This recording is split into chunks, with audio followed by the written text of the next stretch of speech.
અરે મહારાજ આ ધર્મગરનું મસ્તક લડી રહ્યું છે. અરે ભાઈ તું કોણ છે? અરે ભાઈ જાલંધર, હું તારો ભાઈ રાહુ છું.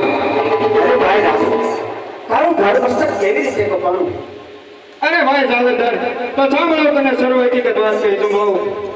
આપણા પિતા સમુદ્ર પાસે સૌ રચના હતા. તેને કાઢવા માટે દેવો દાનો અને મેરુ પર્વતનો સર્વૈયો બનાવ્યો અને પછી તે વાસુકી નાગના નેત્રા બનાવ્યા. પછી તે સમુદ્ર મણિયા વળવા દેવો દેવોએ આપણી સાથે કપડતો કર્યો. તેઓ બધા નાગના મોઢા તરફ વળ્યા અને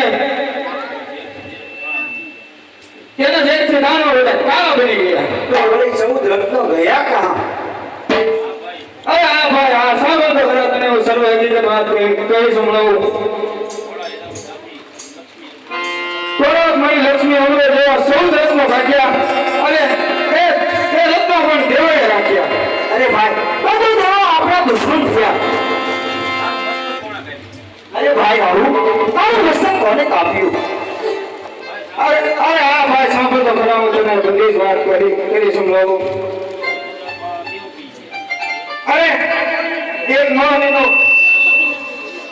મોહનીનું રૂપ લીધું. પછી મોહનીના હાથમાં એક અમૃતનો બંબ મૂક્યો.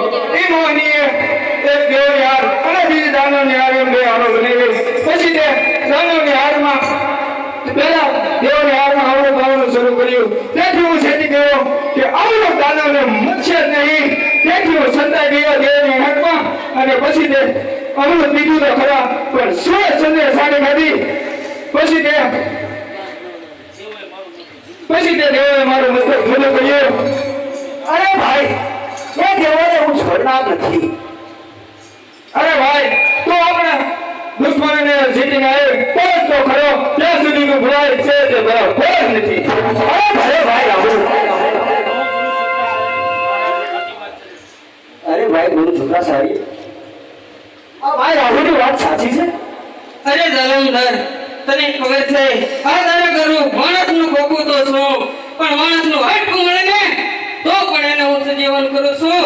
માટે તું ચિંતા કરતો નહીં, તારામાંથી એક પણ યોદ્ધ ઓછો નહીં થવા દઉં. અરે વાહ ગુરુદેવ વાહ, તો સામે શરણ મંદિર યાદ કરીએ.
મારે દેવા સાથે યોગ કરવું છે, માટે આપણી પાસે હું રજા લેવા આવ્યો છું. અરે સ્વામિનાથ, આપ આટલા ક્રોધમાં કેમ દેખાવ છો? અરે છતી, મારે દેવા સાથે યુદ્ધ કરવા જવું છે, માટે મને હસી ખુશીથી રજા આપો. અરે સ્વામિનાથ, દેવો સાથે યુદ્ધ ન હોય.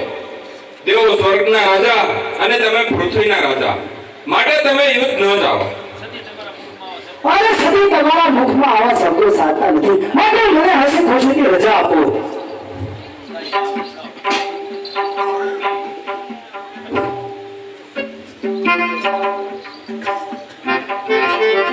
મેલો મેલો હાથી મારો હાથ રે તમારે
વિધુ જવાની રજા આપો.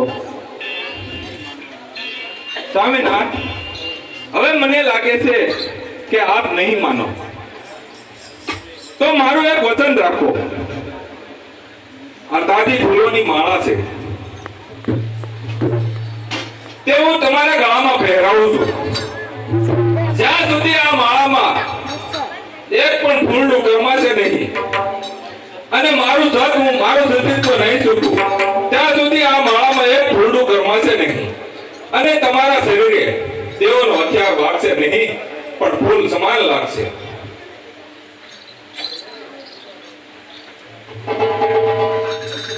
અરે મહારાજજી, આ ફૂલની માળા ક્યારે કરવા છે? આ સ્વામિનાથ, જ્યારે હું મારું સતીત્વ ચૂકે ત્યારે આ માળા કરમાશે.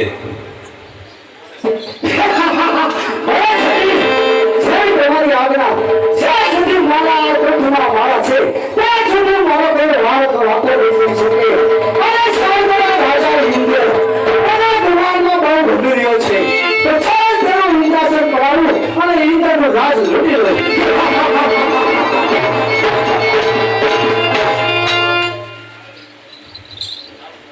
હવે હું પણ પ્રભુના ભજનમાં જાઉં.